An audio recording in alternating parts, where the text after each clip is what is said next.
on the Started recording, by the way, just to let you know. Oh, just now? Yeah, Nice. that's okay. Yeah, that's fine. Yeah. Sometimes they use them, sometimes they don't.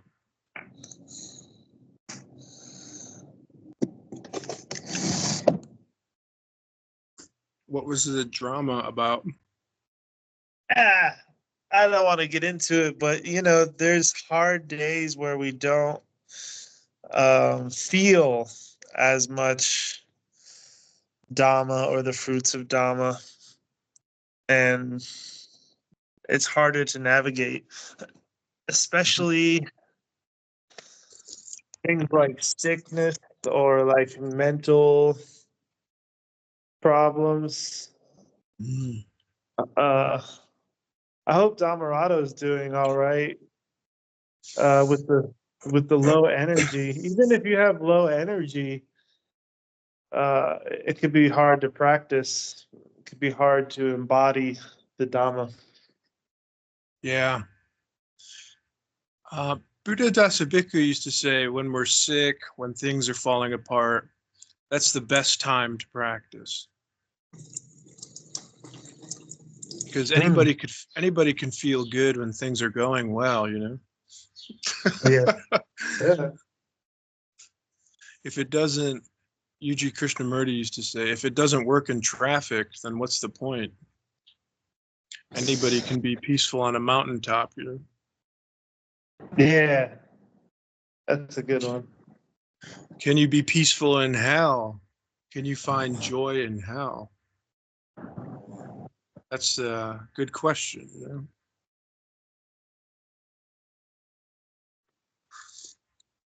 And that's why the books are nice, but the books won't always help you. Even the teachers won't always help you, you know. It's like if you're a bike racer or a car racer. You can get a fancy uniform like a monk. You can study all the mechanics and know everything about your car, like the scholars. You can have the best car, the best vehicle, like being in the best surrounding conditions, like going to a Wat in Thailand or whatever. You can have all that stuff. But in racing, it doesn't matter. Are you going fast?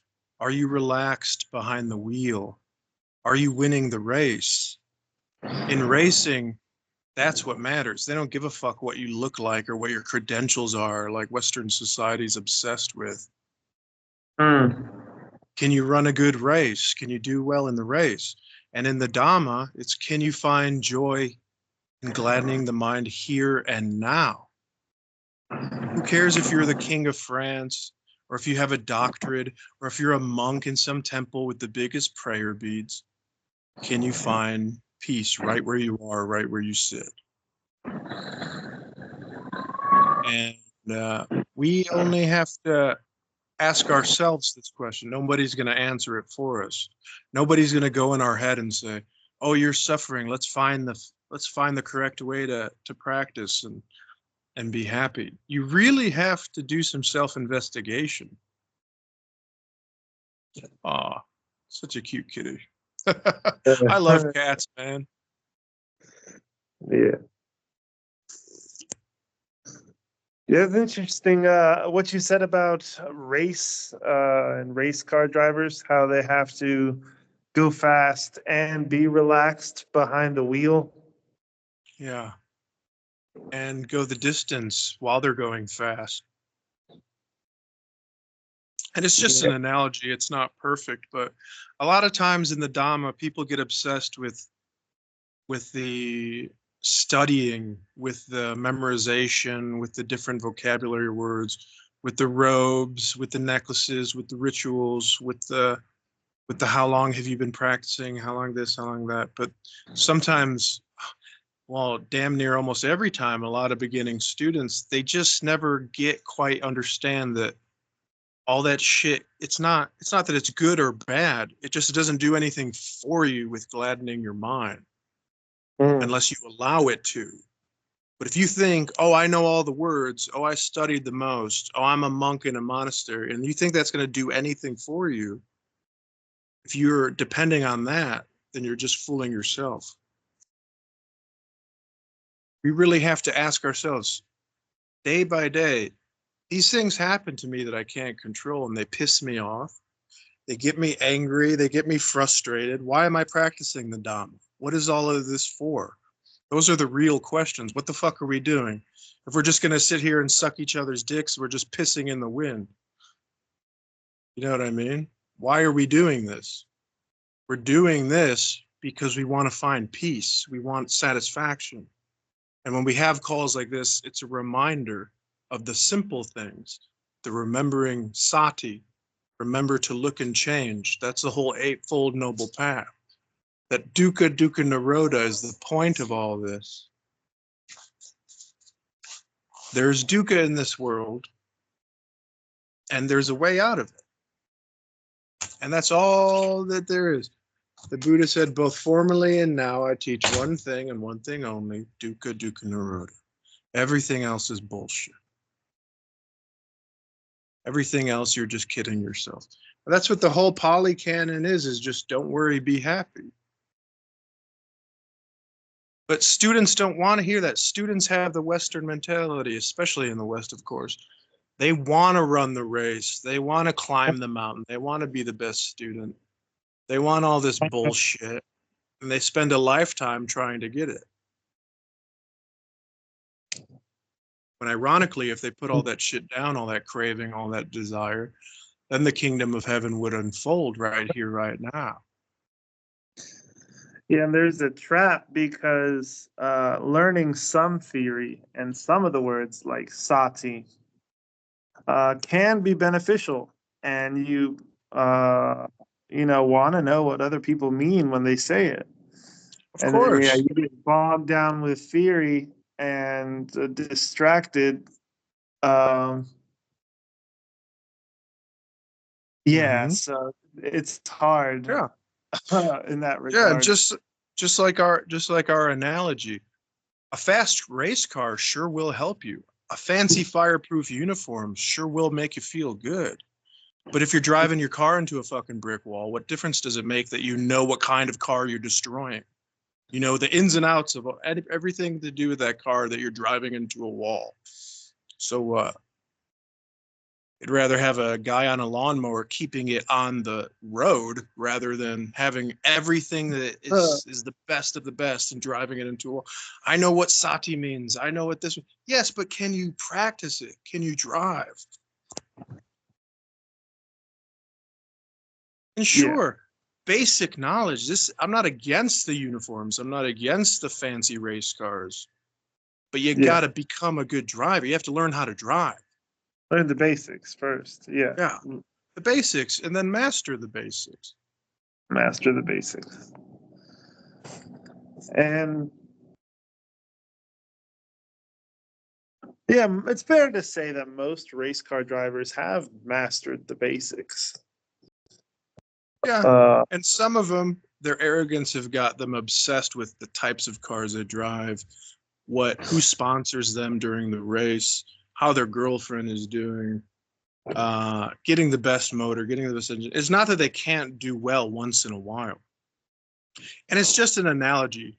All analogies are flawed by their very nature. So just take it with a grain of salt. You know? It's not the end all be all. Yeah. Yeah. The point of the analogy is don't rely on bullshit things that don't matter. Rely on things that do matter. And the things that do matter is that the Buddha told us we have the power to change our mind here and now. Everything's okay here and now. Everybody talks about the Dhamma this, the Dhamma that. Very few people understand what the Dhamma is. Their minds are off in the future, off in the present, distracted by something, back in the past, attached to a label, attached to a word, attached to wanting to be the best Buddhist, attached to wanting to get it right. Dhammarato would always say, You don't have to get it right, just have to get it happily. Yeah, And yeah. that is getting it right. When you have a carefree, light attitude and you're not attached to anything.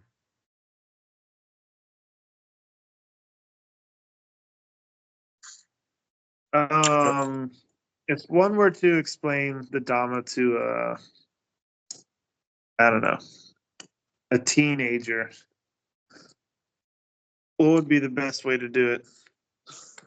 Just like you did then?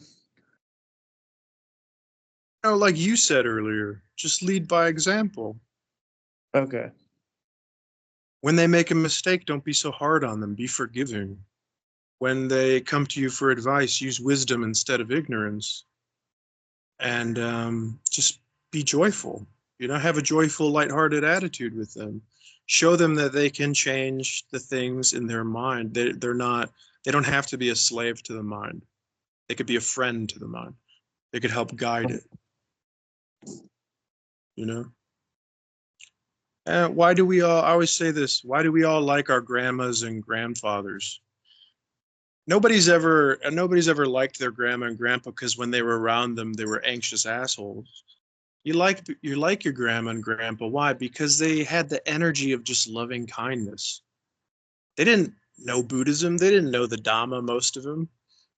But most of them knew that they just loved you and they had a carefree attitude around you. Yeah. And that's the Dhamma. They know nothing of Buddha. They know nothing of India or Tibet. They know nothing of Thailand, but they just knew how to love you. And those are some of the most important people in our lives if we're lucky. Yeah. Why? Because they didn't judge us. They didn't try to control us. They just loved us. There's a freedom that comes when the Dhamma is practiced correctly. The freedom of letting go of all this bullshit. The freedom of realizing everything's okay right here, right now. There's nothing that needs to be done. Just this breath is enough. Just this breathing right here is fine.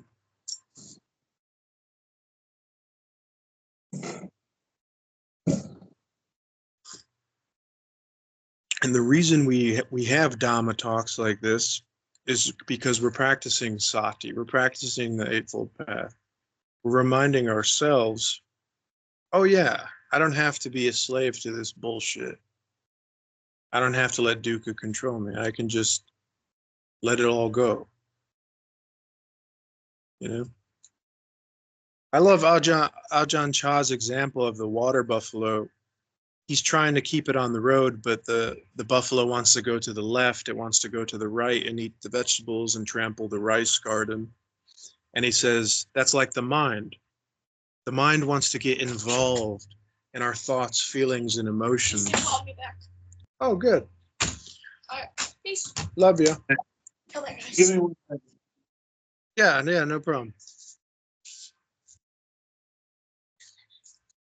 Is he coming here? Is he coming here to play? And he's gonna come over here. Oh, good.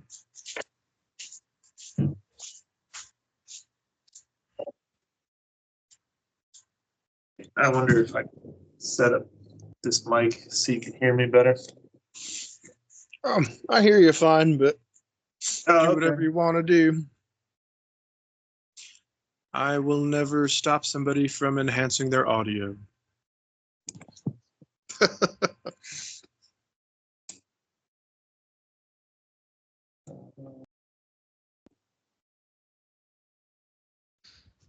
Hello. Oh, that's nice. Can you hear me just the same? No, it sounds slightly better, but I could be mistaken, but it sounds slightly better. Oh, good. All right. Yeah. If it sounds better, it sounds better. Nice. Yeah. Yeah, but that analogy of the water buffalo is like our mind. Ajahn Chah would say if the buffalo goes to the left or to the right off the road, it wants to trample the rice paddies. It wants to eat the vegetables from shopkeepers. And that's like our mind with the thoughts, feelings, and emotions. And Ajahn Chah said, it's a fun game. You'll never be bored because you'll always be able to play this game of not getting involved of what your mind's throwing at you. It's the water buffalo. When it goes too much to the left, if you're getting a little too angry, you have to practice sati and hit it with the stick and say, oh, I see myself getting angry. Get back on the road. Get back of letting go. Get back of not desiring this bullshit that's making you angry. And then it goes towards the right of happiness. Oh, I like this. I got this beautiful woman. Now I'm really on cloud nine. Wait a minute. Practice our sati. Hit the stick on the buffalo. Get that mind back in the center of the road. Like, that stuff's not going to last. Remember, it's only going to lead to more dukkha. And then you get back in the middle of the road. And it's a fun, constant game that you can always play, that I never get tired of personally. Every day it's a fun, challenging game. Not difficult, but challenging in the fun way, you know? That's a good attitude to have about it. There can be Yeah. challenging days. There has been for me where it is a challenge. And maybe sometimes where I completely forget to do Dhamma practice. And I'm just like mired in an illusion, in suffering. Yeah. And I know the further you get along in the path, that happens like less likely or with less frequency, less intensity, less duration. But even like monks that have been doing it for like 40 years, I've heard stories where like they wind up in the hospital and all of their meditation practice and ability to focus the mind, to hit it with a stick, it goes away. And that's why they're like, be grateful for when you can practice and you can hit it with a stick, because maybe at some point there will be no stick to hit it with. Yeah, well, you're never going to free You never yourself know. from physical pain. It's inevitable. Death, sickness, aging, it's all inevitable. And if you're under the illusion that if you're an enlightened master, you're not going to feel pain, you're not going to go through some times that are a little more tougher than others, then you're deluding yourself. Even the Buddha on his deathbed had great stomach pain. He was complaining, but he also had the right attitude of seeing Mara, aka, in this example, the pain. And he said, oh yeah, and he was able to see it. It's not a magical, a lot of people, they fuck up with the Dhamma because they put it in this magical realm of the Tibetan Buddhist yogis floating in the sky and all this magical bullshit. You can have peace even if you're on the verge of death, even if you're suffering great physical pains. Pain is natural. Suffering is not natural. Suffering is created by man. It's a bunch of bullshit. You know? You don't think there's anything natural about suffering? It's a concept. All concepts are delusions, illusions. There's no suffering in reality. There's only a wrong, ignorant perception of reality that turns it into dukkha. So you don't think dukkha itself is a concept? It's a concept. Yeah. That's what Okay. I'm saying. It's only a concept. Hmm. It can't hurt us. Everything is conceptual. Everything is a tool. You can use it to a shovel to dig a garden or to smack somebody over the head. It all depends on what you plan on doing with these tools. And Yeah. dukkha is just another tool. Dukkha could be your worst enemy or your best friend or your best teacher. But a lot of people don't see it as their best teacher, who's like a silly Mara that comes around every once in a while. I see you, Mara. You're not going to get me this. A lot of people see it as the end all be all Satan of, oh, poor me, victim mentality bullshit. Mm-hmm. because our culture showed us that being a victim is what we should do in all situations. Poor me. Nobody has suffering like me. Nobody understands the movie drama of my life. I'm beyond all in my suffering. And it's all bullshit. Everybody has suffering, you know. What are you going to do about it? Are you going to play the victim about it? Or are you going to change it? You can change it. It doesn't mean your life's going to be all sunshine and rainbows. Just like Jesus on the cross and all his disciples. He's an enlightened master, and all of his disciples, some of them were enlightened masters, and they got skinned alive. They got crucified upside down. Even Christ himself was crucified. John the Baptist, his head got chopped off. It doesn't mean everything's just going to be wonderful in the physical realm, but it does mean everything's going to be wonderful in here, within. That's why they call it spirituality, because it's of the ethereal, it's not of the physical. Society is dependent on the physical to make themselves feel good, but what they call goodness is really just temporary sense pleasures that are fleeting and don't last and only cause more dukkha. And what they call joy and happiness is just temporary sense pleasures that do exactly the same thing. It's both ends of the different snake. The head of the snake is what we all know is suffering, anger, hatred, delusion, but the tail end of the snake is the mundane, shallow versions of happiness and joy, which is really just temporary sense pleasures. And Ajahn Chah would say, just drop the whole snake of the mind altogether.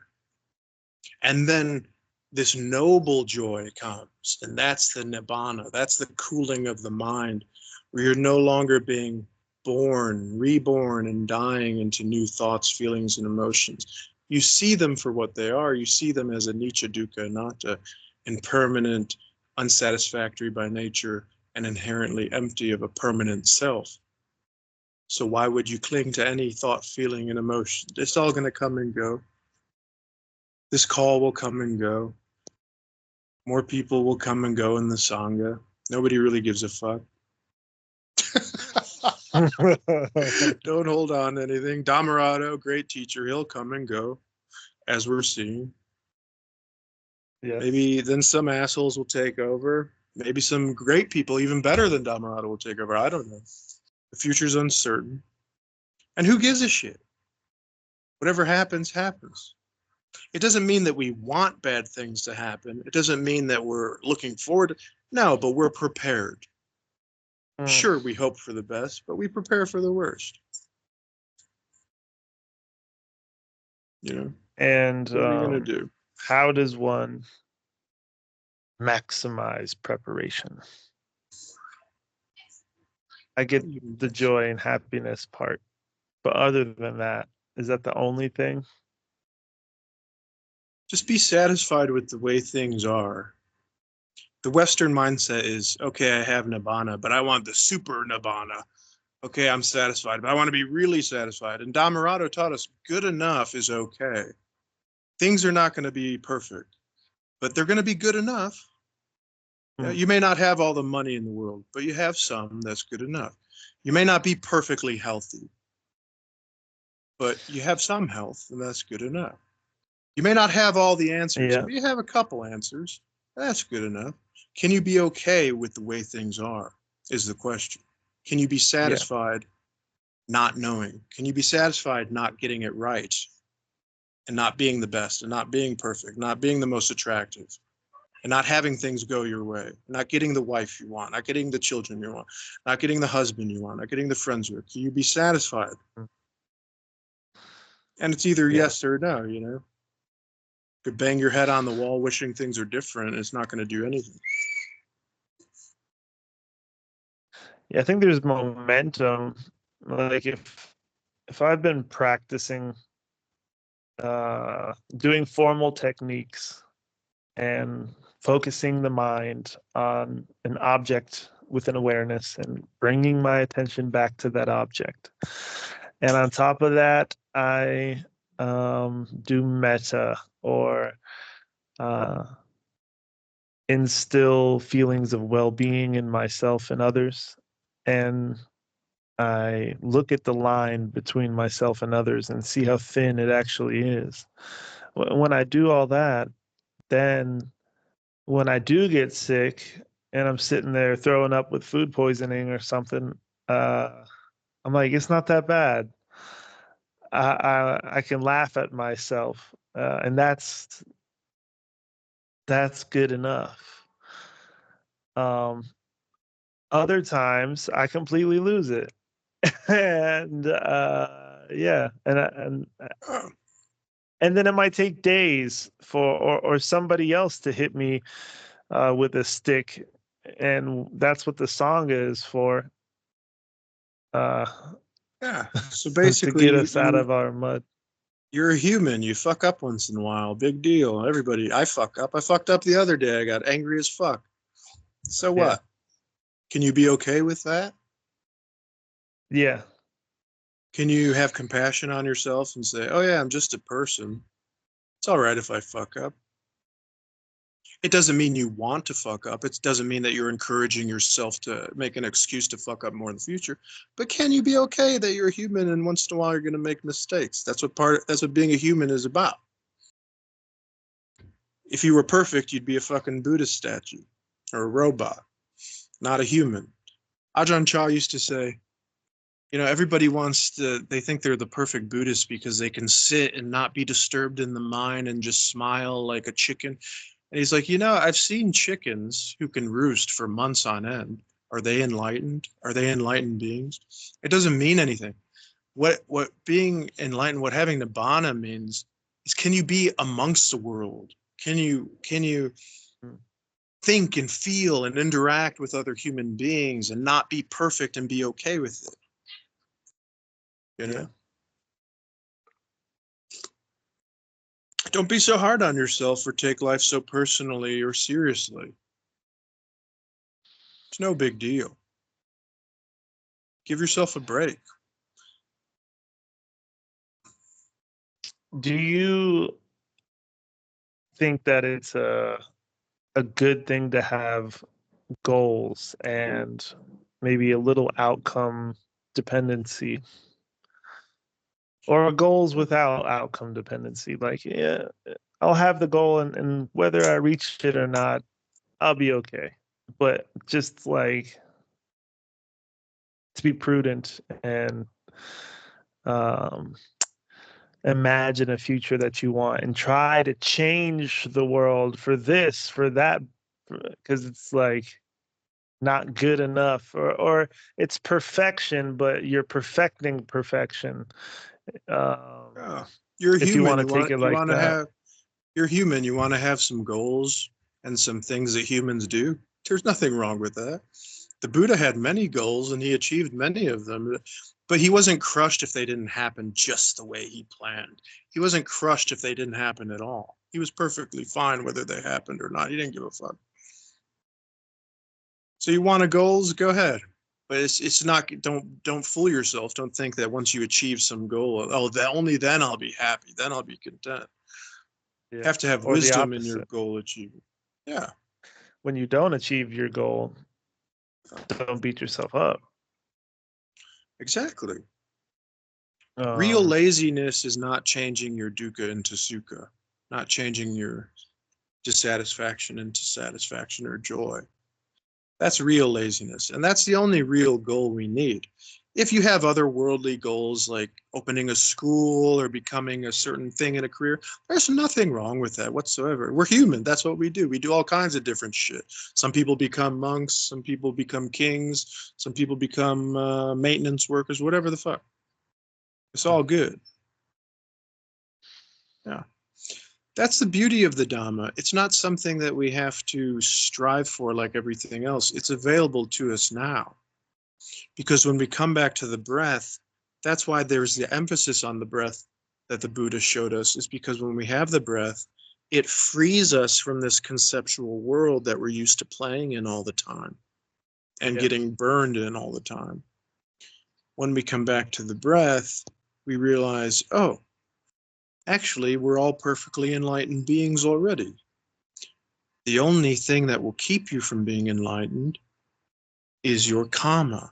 aka negative attachments and bad habits, or sankharas. Kama is not something mystical. Kama is when you do something you know you shouldn't have done, and then you feel guilty about it, or you suffer the consequences of doing it. But now that we come back to the breath, we see that all of that's not really important or relevant. We're already free. Just don't create any more negative karma for yourself by fucking everything up. You know, be kind to people. That's why sila, morality, and metta, acts of loving kindness and compassion, are such a wonderful guideline for Buddhists, because when the Buddha realized when you follow those things, God, you really have nothing to worry about. You know, if every choice, every interaction that you come across, if you practice sila and metta, what the hell could go wrong? Yo, you don't think anything could go wrong, but what about this? What about that? That's for the ignorant people to argue amongst themselves. What could have been done better? What could have? If the person in their heart is earnest and they're working from a place of metta and sila, you can't go wrong. You're an enlightened Buddha already. You know, you have a cool mind now. I can see it. You're just focusing on your breath.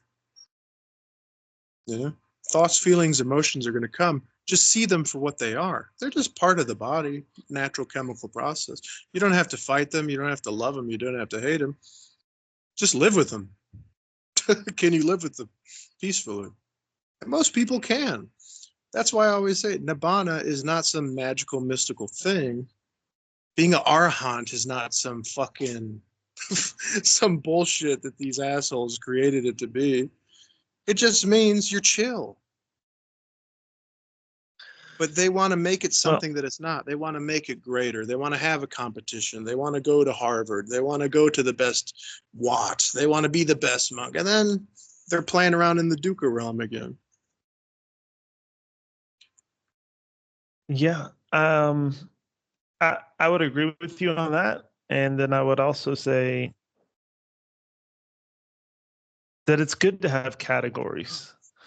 Can be. And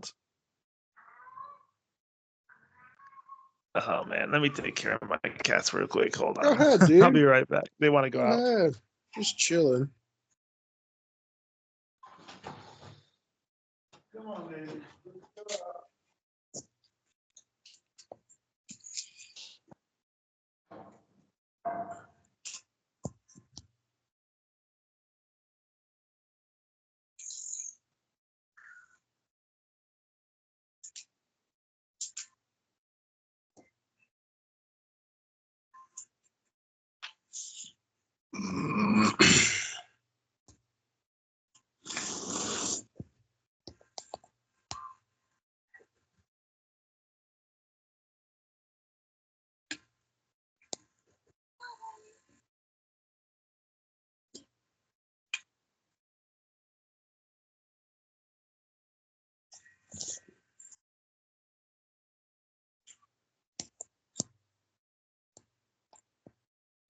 All right, my bad about that.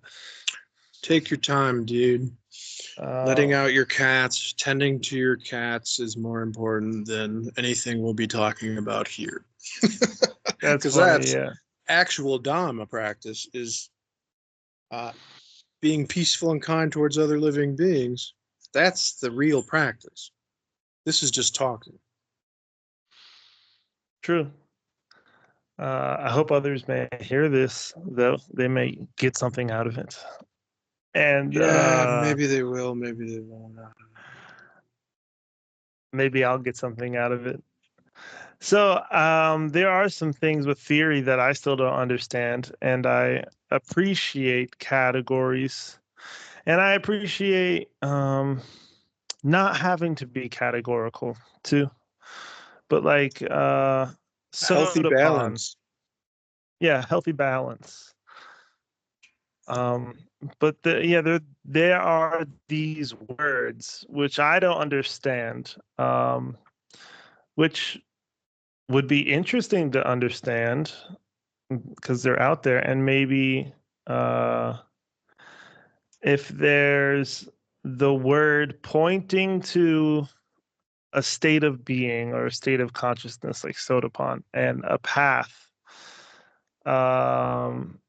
that somebody in that category, mm, excuse me, is like, yeah, I took this path and it really helped me get to this category. And somebody else is like, yeah, I took this path and it helped me get to that category. Then other people can decide, hey, let me try out those paths. Maybe they're for me. Maybe they're not. But it sounds like a pretty interesting state of consciousness to be in. I'd like to give it a shot. And just that wholesome, I'll give it a go, see what happens. I think that's fine. Mhm. I don't know. Would you agree with that? And do you know what these categories are? Yeah, they're just a bunch of bullshit. Mhm. They're just another rabbit to chase like a dog, or a dog chasing his tail. Maybe if I get this right, maybe if I reach this level, then I'll become something really special. Because they can't be satisfied with the way things are. Ironically, when you don't want to be a Sotapan, when you don't give a fuck about being an abbot of a monastery, when you don't give a fuck about being an arhat, then you become one. Yes, yes. I understand that in my But when you're life with other chasing it, regards too. Yeah. when you're trying to get it right, where is your mind going? It's not going here. It's not going on the breath where everything's okay right here, right now. It's going into the character realm of the ego. I'm going to become something. No man, I heard Ajahn Sumedho says the other day, no man can become an arhat. No man can become a Buddha. Mm, No person can become these things because yeah. it requires that person to disappear in order to become those things. Yeah. Yeah. You know, So,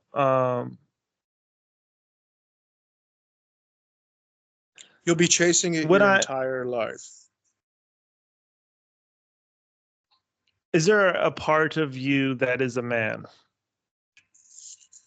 On some level, there's just yeah, I'm a human, I'm a man, but it's just concepts, you know, it's just bullshit.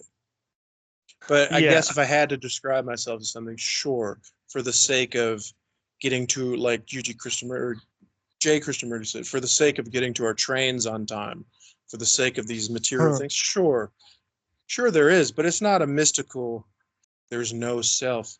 There's just no permanent self that's really worthy of our attention. No permanent self worthy of our attention. Yeah. Buddhadasa Well, Bhikkhu in what you his deem book, worthy is arbitrary. well, what you deem worthy is based on if it's going to bring more dukkha or not. And the Buddha said, anicca dukkha anatta, no permanent self. It's a big thing that causes a lot of dukkha. This idea of the ego, Yeah, the it idea of a can. permanent self. No mind, no problem. No ego, no problem. No person, no problem. But when the person's invented in the mind, oh, then I got to become a Sotapan.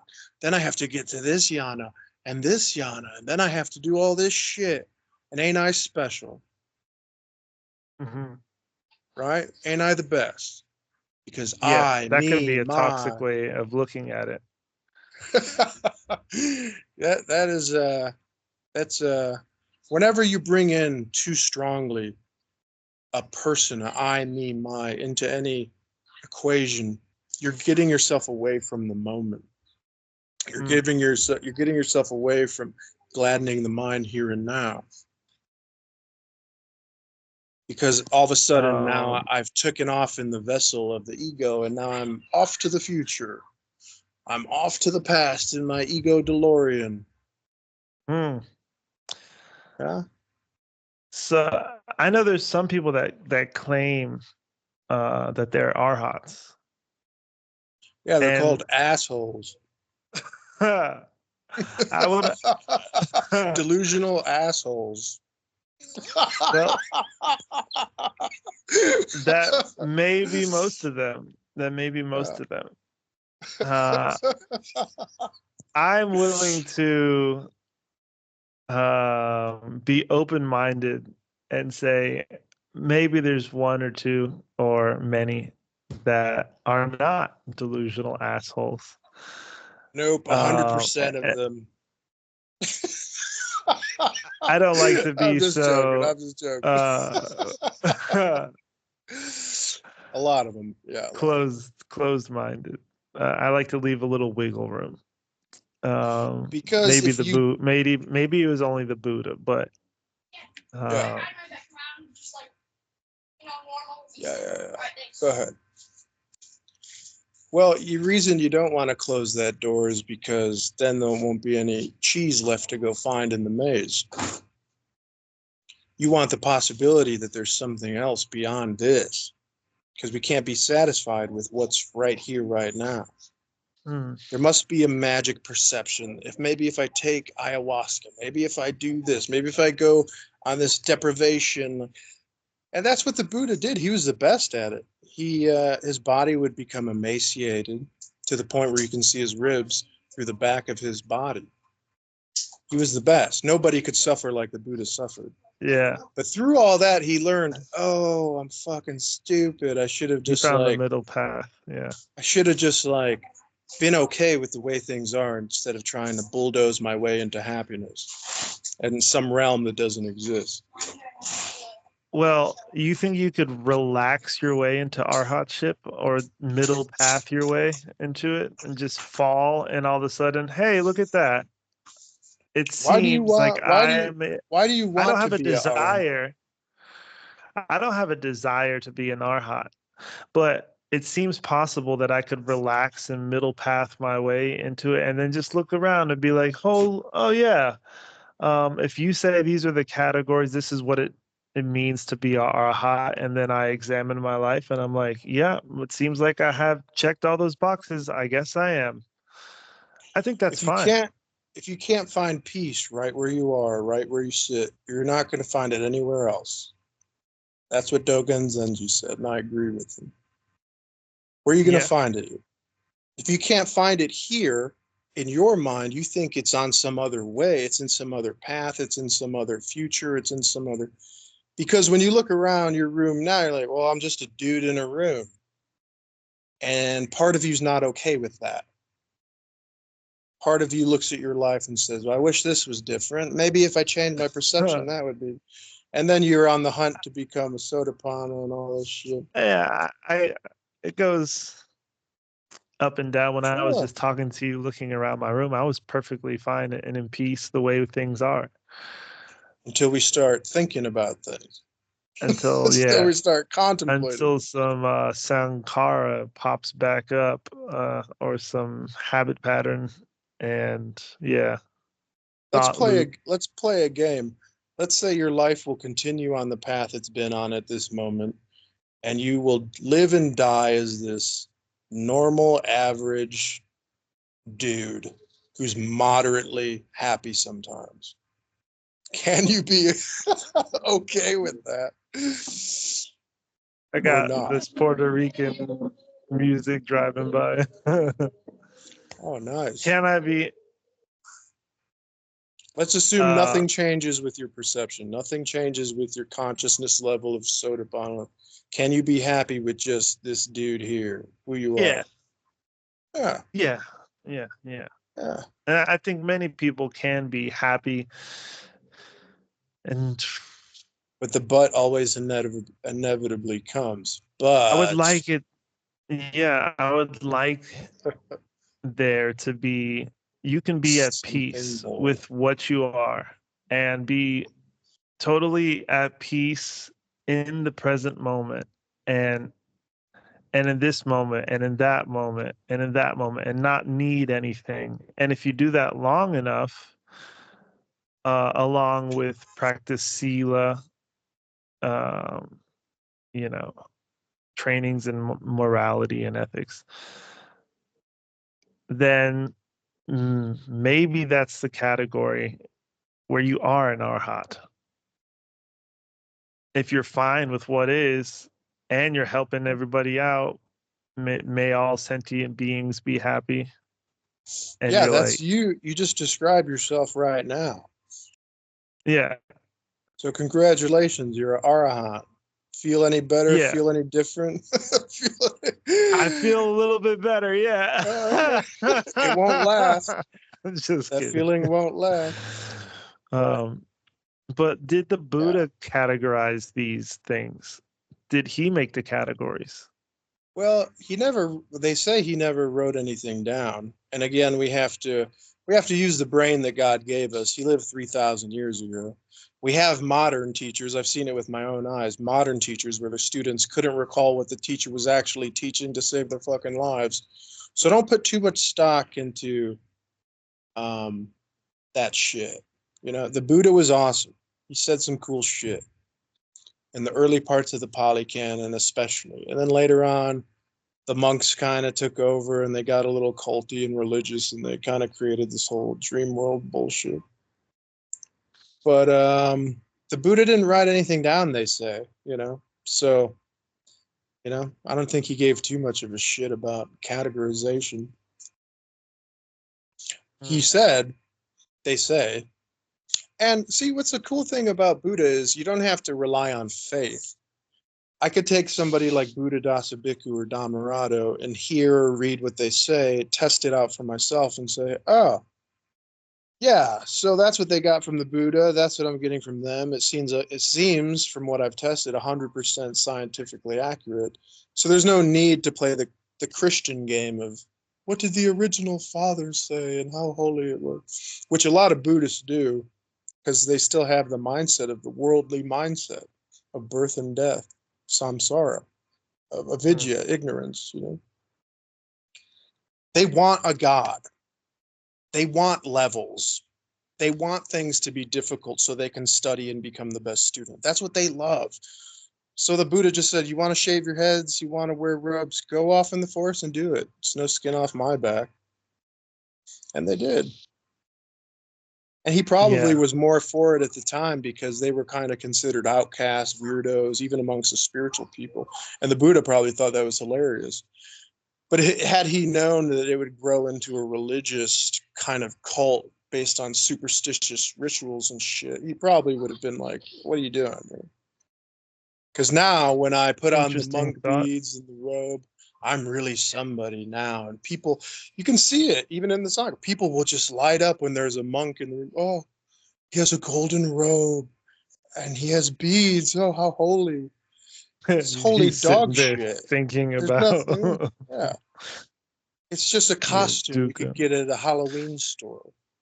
Oh, but he's part of a Oh, club. Big fucking deal.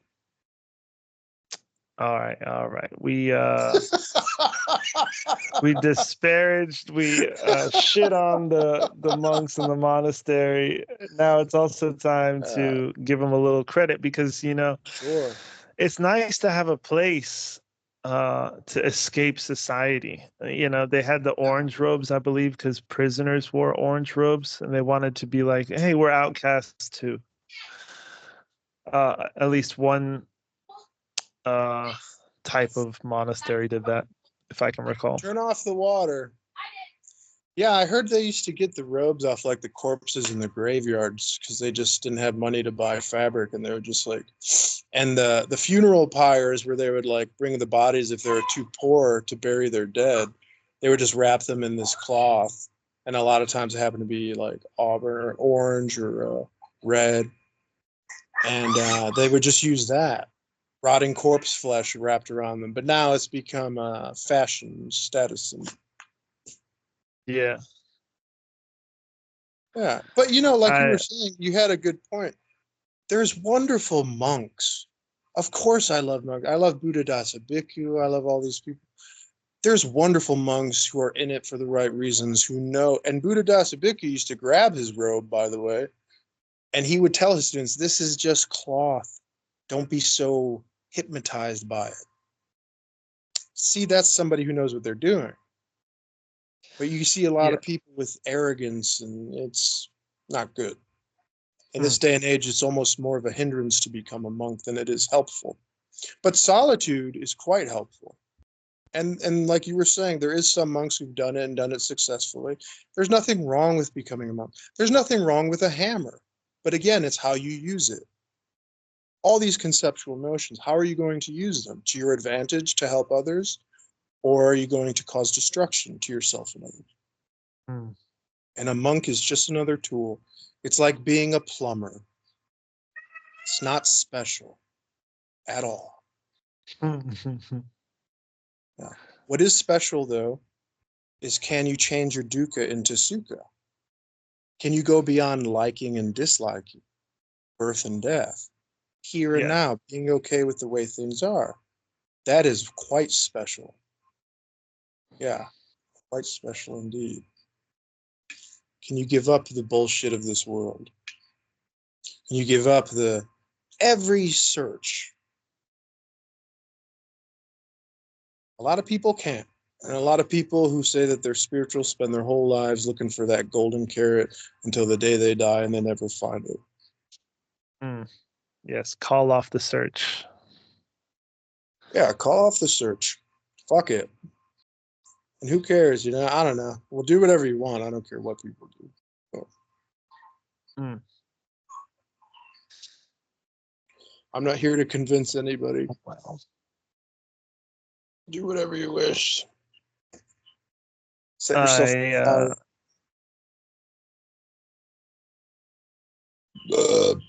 yeah, but then I know I'm a human, and searching is going to be inevitable. I'm gonna be searching for my AirPods later today, and That's I'll be okay. I'll be searching to turn There's nothing dukkha into wrong with sukha. there's nothing wrong with searching. It's only when it becomes dukkha. But a lot of people don't have the wisdom to see that it's dukkha. There's nothing wrong with searching. But a lot of people, in very subtle ways, the mind can trick us and think we're doing something special. And indeed, we're just causing ourselves dukkha. Uh-huh.